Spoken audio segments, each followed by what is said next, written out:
All right. So I don't know if this video will get posted first or last, or it may just be out of order. But I'm going to be talking about this brand spanking new Case IH.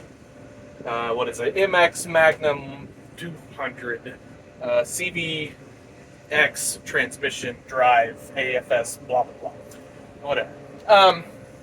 Now, it's important to note first here that I am a Case IH fan. I am a red guy for the most part. I mean, I love John Deere, I love Steiger, I love tractors. That's the, hence the name.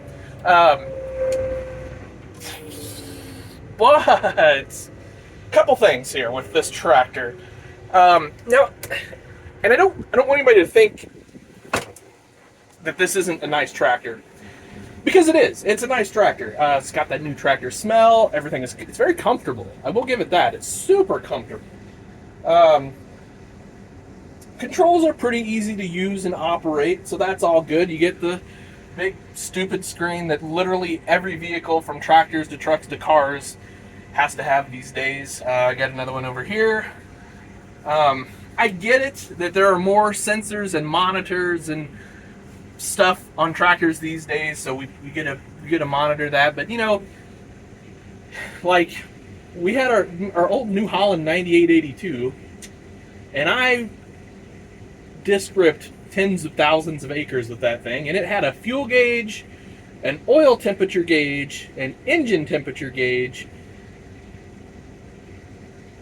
RPMs, so tack and speedo, and an hours meter. And I think that's it. And somehow it survived for like 15 years. Working hard. I don't know. I guess it's good if you got the information. I guess it's good. But this isn't grumpy old man complains about technology. This is grumpy old man complains about not having enough horsepower. So I think this tractor would be fantastic as a mowing tractor, or spreading fertilizer, spreading lime, maybe planting, even maybe some drilling. As long as you have a big honking planter, I think it would be great for that. It is not, despite what the Case IH dealer said, and now we haven't bought this. I don't point that out. We have not bought this tractor. And we are not going to buy this tractor. Despite what the Case IH dealer said, oh, it's plenty big for your grain cart. It is not. It's not even close to plenty big to our grain cart. There's our grain cart back there.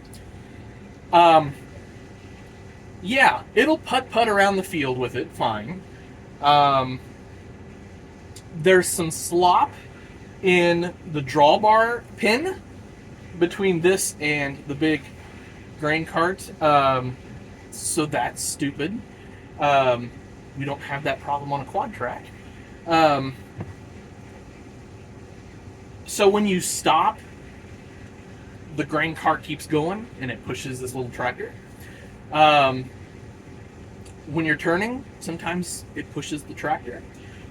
Things like that.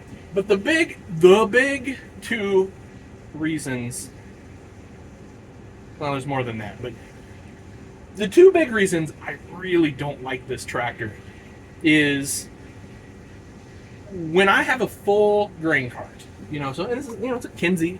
When it's full, the fastest this tractor will go is 8 miles an hour, and that's struggling.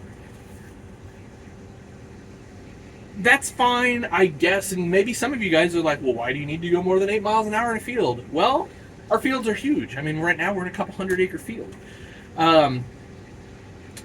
I want to go fast to the truck because I want to get it back to the combine quickly, because the whole point of having the grain cart is the combine never stops. And that way we're continually harvesting.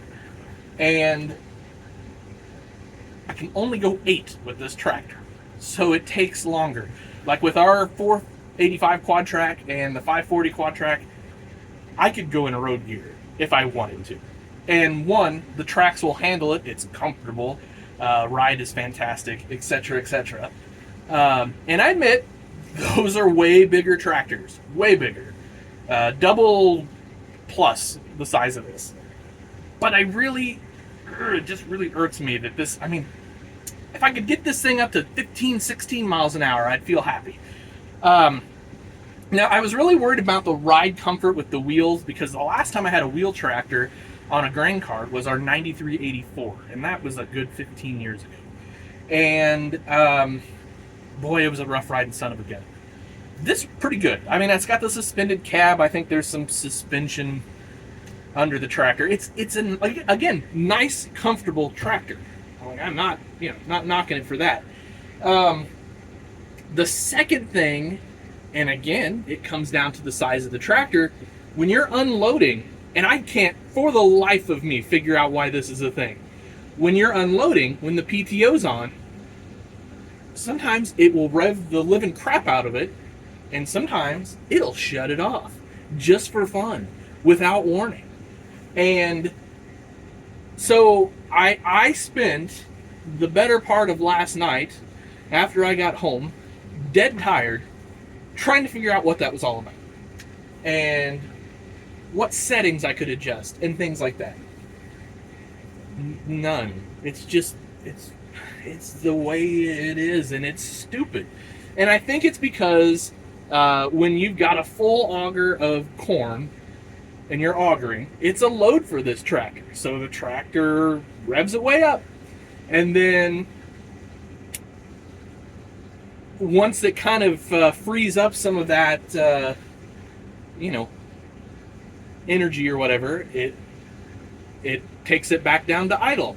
And then, to make it even worse, when you need to pull up, sometimes it just won't, because it doesn't have the power to.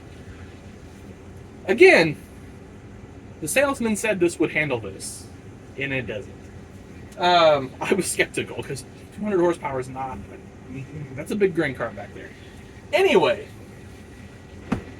some of the other things I don't like about this tractor, the steps to get up on it are super narrow. There's only a handle on the left side. I'm right-handed. They're way worse than even a quad track. And I admit, I'm a big boy. I admit it. A lot of that is probably because I'm a big fella. But I don't have any problems getting on any of our John Deeres. I don't have any problems getting on any of the other tractors we've had in the past. Certainly don't have any problems getting on the quad tracks. Don't have any problems getting on the combine. It's just, and I think it's just that the handle's on the left. My left. I don't know. That's another reason. Other than that, radio's good. Air conditioning works very well, and the heater works pretty well because we needed that this morning. I don't know. It seems relatively fuel efficient. I won't be able to tell you till we fill it back up, but seems okay. Again, controls are fine. Everything's fairly intuitive, even though there's some extra complications here that just are completely unnecessary. But that's every tractor now. So anyway, there's my long-winded, rambling take on the Case IH Magnum 200. It's an okay looking tractor, I will say that. Anyway, this is also fun enough, interesting. I don't know. First tractor I've ever driven with duals on the front wheel assist. So it takes like 40 acres to turn this thing. In fact, actually, yesterday I did a thing with the quad track. I can turn on 20 rows of corn. I can, do a complete 180 on 20 rows of corn. With this, it took 31 rows of corn. So, yeah, this doesn't turn well. So that's that. Anyway, all right, guys. I don't like to be negative and complainy and all that stuff, so I'm not going to do too many videos like that. But this tractor, it was a really big disappointment, to be honest with you. I was super excited to get to try a new tractor, and it's just so. Not saying it's a bad tractor. I'm saying it's a bad tractor for what we want it for. Till next time, have yourselves an awesome day. Safe harvest. Happy tractor hunting.